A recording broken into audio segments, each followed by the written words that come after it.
All right, let's get the fantasy angle with Dave Richard from Fantasy Football Today. So, Dave, with this news, and I think you were already starting to think about it given what we saw from Saquon on Sunday, what are the options here? Matt Breida, what are the strategy options in terms of the waiver wire off the bat? I would try and stay away from any Giants running back. Now, there are a lot of situations where fantasy managers won't have that option, and Matt Breida will be the best guy that they can go and pick up off the waiver wire. But he's been around the NFL a long time. Coaches trust him because he's a veteran presence, and he's got some speed. But when he had an opportunity last year, it was a garbage game for the Giants in Week 18, 11 PPR points and 7 catches. You can do the math on just exactly how many yards he had and how effective he was in that game. I can't say for sure that Matt Breida is going to be the quote-unquote feature back for the Giants as long as Saquon's out. They've got some interesting names behind him. They've got Gary Brightwell, and they've got rookie Eric Gray. And those guys are probably going to help Breida. You're looking at a three-headed monster potentially with this backfield. It's all the bells and whistles that say avoid for fantasy football. I don't think there's a solution on the Giants roster that you turn to if you lost Saquon Barkley. And of course there's not. There's only one Saquon Barkley. Unfortunately, your first-round pick's going to be out for a while. Your fantasy team's going to sting. Yeah, you and I have dubbed him the Avenger when he came out of college in Penn State because he can do it all. He can do everything well, and you don't just plug and play right off the bat, as you talked about with Matt Breida. We also have some other options, though, if people are looking to the waiver wire, and maybe they have Saquon, and Breida's not available.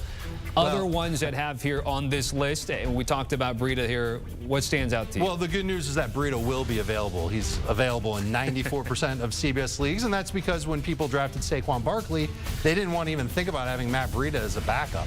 So they didn't even bother rostering him. Maybe in the deepest of leagues, you see him in there at 6%. Oh, by the way, they took on the 49ers on a short week. This is a hard pass on all the Giants running backs. Zach Moss looks like he's got the lead job for Indianapolis. Basically played every single snap for them in week 2. He'll be there weeks 3 and 4 for the Colts, so I would make a beeline toward him. And Justice Hill continues to get high-value touches in Baltimore, even with Gus Edwards on the field. Gus had a touchdown. It was a short yardage touchdown. Every other snap the Ravens had near the goal line went to Justice Hill. So eventually the numbers that we saw from him in week 1 will come back. He's somebody that I would also rather have than Matt Breida. You're right. He's going to be available. Matt Breida, we're talking about 94%. But there are some leagues out there that do waiver wires, and people have already jumped to get Matt Breida. There's one more thing. Go ahead. The impact on the passing game in New York. And Daniel Jones. Jones has not played yet without Saquon Barkley while being coached by Brian Dable. That's an interesting conundrum. In 2021, there were a slew of games that Jones played without Barkley. He was hurt. And Brian Dable wasn't the coach of the Giants yet. Jones was awful. I think Jones is actually going to be okay. We're going to see him run a little more. We're going to see him throw a little bit more. And we saw those Giants receivers start to come alive in week 2 against Arizona. They're going to need those guys to break out again. Jalen Hyatt's an interesting name to look at off the waiver wire at wide receiver if you're a little bit desperate. So is Isaiah Hodgins. That's another receiver in New York. Kind of gives them a different flavor in their receiving core. Those two guys, not priority wide receivers, but guys that could help you out. Maybe use them as a flex. You bump up a running back into the spot that you would have with Saquon, and you've got a wide receiver to help you out. You bring up a good point. Typically, that San Francisco defense is elite, but against the Rams, there were some points to be had by some of the pass catchers from the Rams. Speaking of pass catchers, Deontay Johnson, we talked about him dealing with the injury that was potentially going to be an IR thing. Now we know it is going to be that way. And again, I lean because everyone's going to say if you have George Pickens, you should be happy, but that might not be the case again, Dave. You know, I don't mind saying that because I think George Pickens is a great talent. We just need to see it. This is his big opportunity. In week 1, when Deontay Johnson got hurt, the target share for George Pickens actually plummeted. 11.5% of the targets went to him after Deontay Johnson on the field. When Deontay Johnson was on the field, that target share was over 15%. So that was very, very surprising. You're going to see a mishmash of wide receivers come through for Pittsburgh without Deontay Johnson there. You see him on the screen with Pickens. Allen Robinson's there. Calvin Austin's there. Don't forget about Pat Freiermuth. Don't forget about the running backs. Jalen Warren out of the backfield. A good pass catcher with speed. Najee Harris can catch the football as well.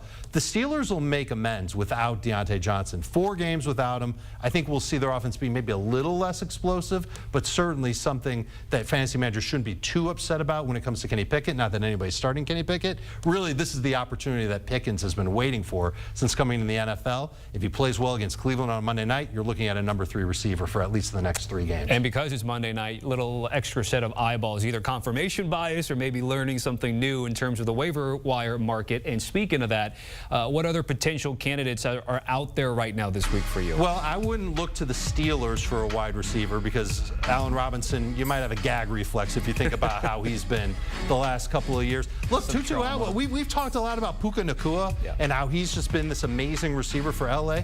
Do not overlook what Tutu Atwell has done, and he's got more speed than Nacua. Match up against Cincinnati on deck. That's a guy who might be able to get you around 15 PPR points if things break right. We saw Tank Dell get over 15 PPR points in week number 2. He stepped up in place of Noah Brown not being there in Houston. Of course, Nico Collins, the number 1 wide receiver there. Tank Dell, the number 2. Jaden Reed had 2 touchdowns a week after Romeo Doubs had 2 touchdowns for Green Bay. Someone's going to get 2 touchdowns in that offense every week. And then you saw the name at the bottom of the list, Josh Reynolds. And our podcast host, Adam Azer, has been on this guy since before the season even started because we knew that Jameson Williams wasn't going to play. Josh Reynolds has come through for at least 12 PPR points each of the first 2 weeks of the season, 2 touchdowns in week number 2. Absolutely a golden flex to have in your fantasy lineup as the number 2 receiver for the Detroit Lions, whose offense is A, looked pretty good so far this year, and B, won't have David Montgomery around for the next couple of weeks. He's hurt for a little bit, so they're going to throw a little bit more. Josh Reynolds is someone who I think can help fantasy managers in the short term. So we've been focusing, obviously, from a fantasy perspective on injuries. We do have another one on the defensive side of the ball to pass along. The Cardinals going to be without Budda Baker for at least 4 games.